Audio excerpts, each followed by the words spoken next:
Hello everybody and welcome back. My name is Trevon from Free Studio Time 101 and today we're going to be discussing background vocals. So let's get straight into it. Now, one mistake I've noticed that beginners can easily make when working with background vocals is that they may just turn the background vocals down in the mix to the point where the listener can barely even hear them, right? But at that point, when you're turning down the background vocals that much, it's no point of even having them. Like, why would you have something in the mix that you can barely hear? The goal of your background vocals should be for them to be very present in the mix, but to just sit behind the lead vocals and just give the lead vocals a little bit of space, right? Now, that's the hard part. That's what a lot of people would much rather just avoid, is actually finding the space and just finding that balance for the background vocals to actually sit properly in the mix. So what we're about to do is pretty much just hop into FL Studio, and I'm about to show you how to attack this problem head on. I'm about to show you what a good example of everything sounds like. And yeah, we're pretty much just about to get this problem solved right for you. So let's get straight into it. So the reason why background vocals are so tricky to work with is because they need to be in the background of your mix, but they also still need to be present enough to the point where they're still heard. When it comes to background vocals, it's all about balance, because when I first started mixing and mastering my songs, I used to think that all you had to do to background vocals was pretty much just turn it down at a really low level in the mix, and that was it. But it's a whole lot more than that. If you go out and you listen to these professional songs, you can clearly hear the background vocals, and it doesn't sound like they're turned down super low in the mix, but it's still in your face, but at the same time it's also sitting nicely behind the background vocals. So what I want to do right now is just show you a good example of a nice balanced background vocal that's sitting properly in your mix. So let's get straight into it. Stay looking right, I'ma stay being around. Cause we both know you wouldn't be here if it wasn't for the dollar bill. But I know you wouldn't be here if it wasn't for the dollar bill. Oh no, I'm gonna be here, I'm just trying to catch a good fall. You just stay being tight, I'ma stay being around. Cause we both know you wouldn't be here if it wasn't for the dollar bill.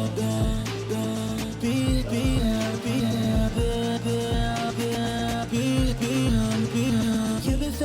I've been feeling, I've been letting it get.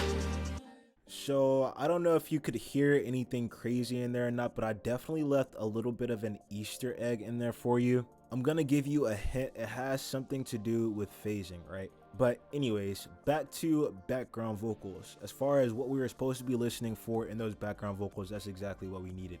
It sounded like the background vocals were still very present in the mix, but they also still sit behind the lead vocals just nicely to the point where nothing was clashing, right?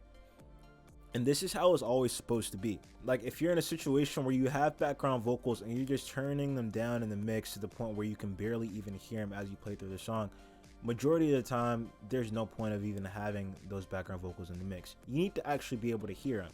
And a lot more times than not, especially as a beginner audio engineer, it's very easy to just like take the easy way out with background vocals by like turning them down all the way in the mix. But there's plenty of better ways to get that problem resolved. So as far as like getting that balanced sound, getting that vocal to actually be pushed behind your leads, right?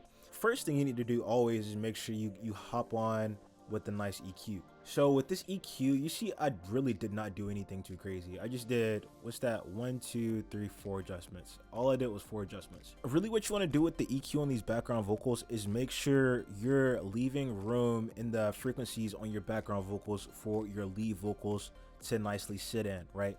With that being said, I know on the EQ for my lead vocals, I boosted up the high end by a little bit, so I did pretty much the exact opposite on here as well. And then on top of that, for the background vocals, especially for this little high end area right here, you always want to make sure you kind of take it out a little bit, because these sections right here kind of control that presence that you're going to get.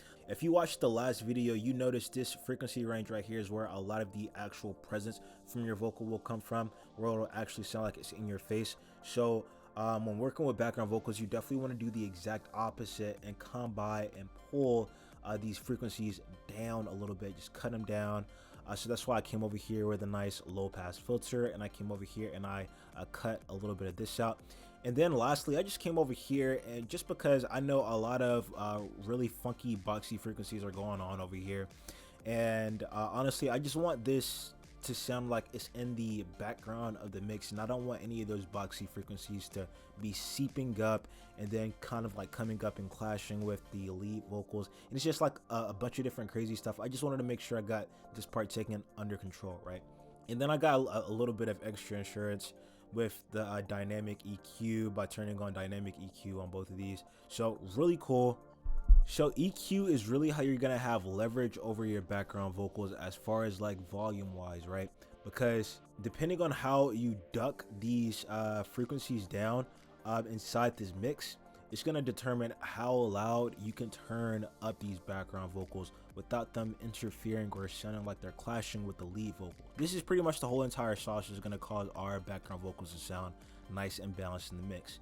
Then you want to come over here with a nice little compressor, right? Come over here with a compressor. So in order to get this sound to the point where it's like, okay, it sounds like my background vocals aren't turned down too low in the mix. I can definitely hear everything that's going on in the background vocals, but still at the same time, it's not like it's at the same exact level as my lead vocals. It's still pushed behind the mix. It still sounds like it's behind the mix, but it still sounds like it's in my face at the same time. It's pretty much the best way to explain it. You achieve that sound through using a compressor after on top of that EQ, right?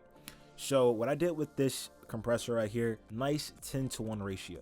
Now you're never using any type of like 10-to-1 ratio on lead vocals in almost any situation, just because this is a ridiculous amount of compression, right? But since we're working with background vocals, we can get away with using a bit more aggressive compression. So 10-to-1 ratio, I have the threshold at about negative 34.9 dB, and I'm pretty sure I'm getting somewhere around like 20 dB of gain reduction on my higher peaks. So I'm getting a lot of compression out of this. And then I came over and I turned it up by a little bit. I turned it up by a decent amount for the makeup gain, my worldwide makeup gain. So what I'm gonna do right here, I'm gonna take this threshold for these background vocals right here. I'm gonna take the compressor threshold, I'm gonna take it up a little bit, let off of it, just to show you how much of a difference it makes. You're gonna see how far the vocals are just gonna get pushed back up into the mix to the point where it sounds like they're not balanced at all, and it's just pretty much unlistenable. So let me go ahead and do it for you really quick, just to kind of give you an idea of how powerful compression really is when using background vocals. You just stay looking right, I'ma stay being wrong. Cause we both know you wouldn't be here if it wasn't for the dollar bill. But I know you wouldn't be here if it wasn't for the dollar bill. Oh no, I ain't gonna be here, I'm just trying to catch a cup full. You just stay being tight, I'ma stay being wrong. Cause we both know you wouldn't be here if it wasn't for the dollar bill.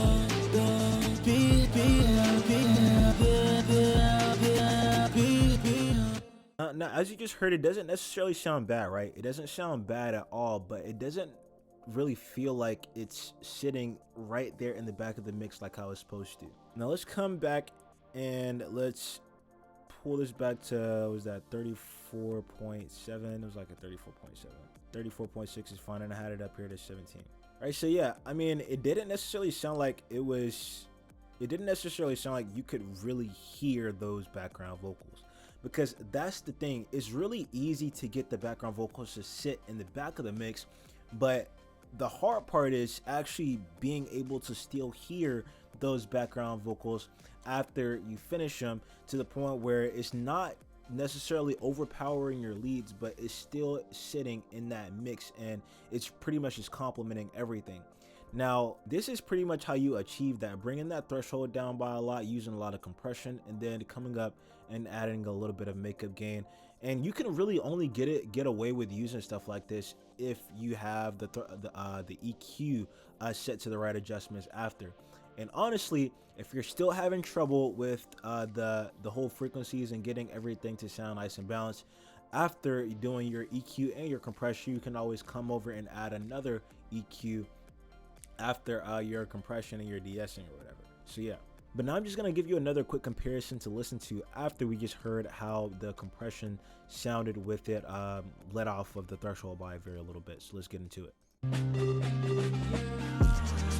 just stay looking right. I'ma stay being wrong.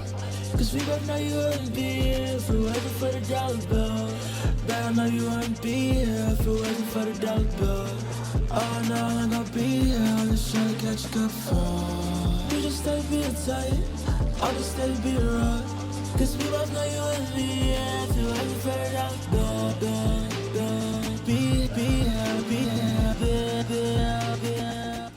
So the main part to listen to is that sustained background vocal part where I kind of just start going like, ah. Did you hear how well those vocals actually sit behind my leads? Now that's something really hard to do, because normally how some people like to set it up is they like to have the background vocals talking in parts where the lead vocals aren't.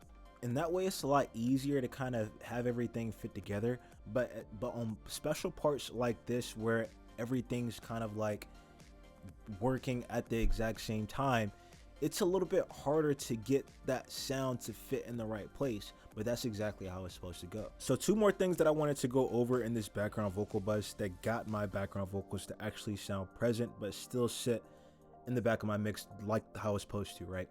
So another thing that I did was I came over and I added a phaser. So phaser, there's a few reasons why I used a phaser on this background vocal bus, but the main reason why I wanted to use a phaser is just because I didn't have the luxury of panning all these background vocals, just because the channel placements got pretty weird and I had to kind of conserve space on this specific song just because I had a lot of stacks.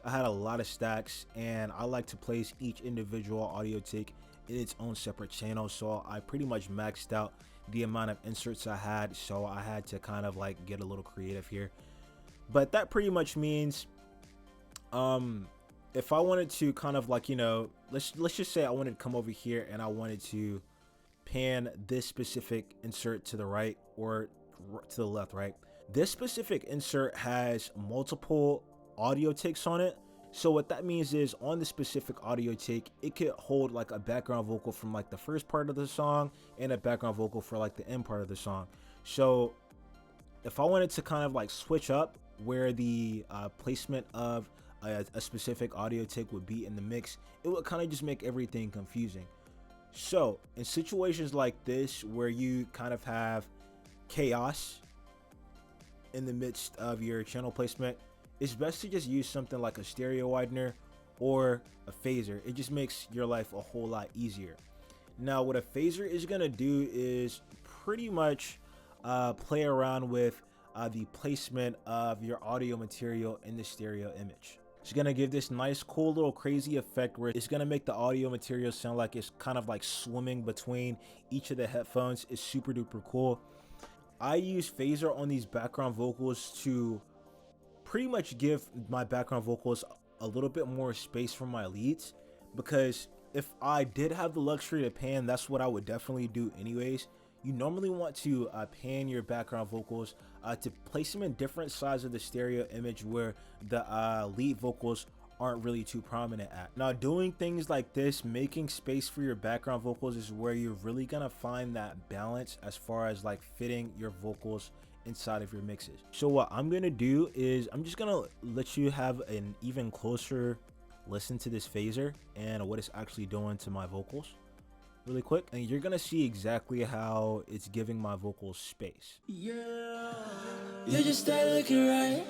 I'ma stay being wrong. Cause we both know you wouldn't be here if it wasn't for the dollar bill. But I know you wouldn't be here if it wasn't for the dollar bill. Oh no, I'm gonna be here. You just stay being tight.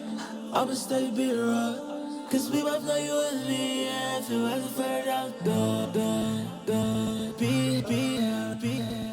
See, it's almost like my background vocals are just swimming from one side to the other. It's really cool. That's exactly how you want it to sound when phasing. Now the very last thing that I use on these background vocals in order to get them sounding present within this mix is pretty much just using a doubler, right? What a doubler is pretty much doing is pretty much just making copies of your vocals normally on all sides of the stereo image, but I just have it for the center right here. What this is gonna do is cause my background vocals to be a little bit more prominent, a little bit more defined in this mix. It's gonna make it sound a lot stronger and fuller, which is what we really want. But at the same time, because we've already thrown this EQ and this compressor on here, it's still not going to be overpowering the lead vocals, which is very nice. And that's pretty much all the things that I use in order to get my background vocals to the point where it still sounds like it's in your face, but it's in the background at the same time. Pretty much just talking about a nice balanced mix. So I don't know if you've all heard this little funky sound that's been constantly going on in this mix as I play through it, but we have a little bit of issues with phasing. So phasing issues occur when there's a slight time difference between two of pretty much the same audio signals. Now we're literally using phasers on delays here, and I have multiple phasers on this track. Well, not multiple, but just like two, which is, I guess you could say that's multiple or whatever. But anyways, let's come over here to both of the phasers and see what we have going on. So this is the first phaser I have on my delay bus. And let's come over here to the second phaser on the background vocal bus. Now, this wouldn't necessarily be an issue if I didn't have a phaser on the background vocals. But since I have a phaser on my delay bus, I already have important vocal information sitting in the center of the stereo image where this delay right here is already occupied. So what we can do is just come over here and delete this delay because there's just no need for it. So we can come over here, we can delete that delay. And now we just pretty much have reverb and the other nice effects on our background vocals. Let's look for something else that might be causing phasing, right? So let's take a look at what's going on these two delays right here, because this is what's pretty much going to determine what causes these phasing issues, right? So let's think. We already have a phaser on our background vocals, right? And we also have a phaser on our delays for the lead vocals. So what this pretty much means is that the background vocals are taking up the same space that the delay for our lead vocals are, which is what's causing some of these phasing issues. So that's another thing. How we can eliminate this problem is by coming over on the background vocal bus and either deleting the phaser off the background vocal bus or deleting it off of the delays. So all it pretty much takes is just like a listen to figure out which one sounds best. And with me thinking about it right now, I already have the offset knob for my delays turned to both sides of like the stereo image. So like one is 2.3 milliseconds to the right and 2.3 milliseconds to the left. So they're already kind of spaced out from my lead vocals. So there may not even be a need for a phaser. We can just turn the phaser off and see what'll sound good and pretty much proceed from there. And just leave the phaser for our lead vocals on and see what we have now. Yeah, you just stay looking right. I'ma stay being raw. Cause we both know you wouldn't be here if it wasn't for the dollar bill. Bet I know you wouldn't be here if it wasn't for the dollar bill. Oh no, I ain't gonna be here, I'm just trying to catch a cup for. You just stay being tight, I'ma stay being raw. Cause we both know you wouldn't be here if it wasn't for the dollar bill. So there was a few things that I noticed, right? I noticed that once I actually took the phasing off of my delay bus for my lead vocals, I noticed some funky things going on with the actual limiter that was pushing them or ducking them behind my lead vocals and causing the frequencies for my delays to not clash with my lead vocals. I noticed that the sidechain wasn't even set up for the vocal bus. So first thing I had to do was come over here and I had to set up that sidechain for the vocal bus. After I set it up, I noticed that my delays were turned up a little bit too loud in the mix. So it was turned all the way up to like 100%. Closely to 100%, so I had to turn it down to about 60%. After that, I wanted to give my delays a little bit more space, so on top of me already offsetting both of these delays to their own size of the stereo image, I also came over here and I panned one to the left and I panned one to the right, about halfway on both of them. And that is pretty much all I had to do. Let's give this one more last listen, and we can pretty much go from there. Yeah, you just stay looking right. I'ma stay being raw. Cause we both know you wouldn't be here if it wasn't for the dollar bill. Bet I know you wouldn't be here if it wasn't for the dollar bill. Oh no, I'm gonna be here. I'm just trying to catch a cup full. You just stay being tight. I'ma stay being raw. Cause we both know you wouldn't be here if it wasn't for the dollar bill. Be here, be here, be here.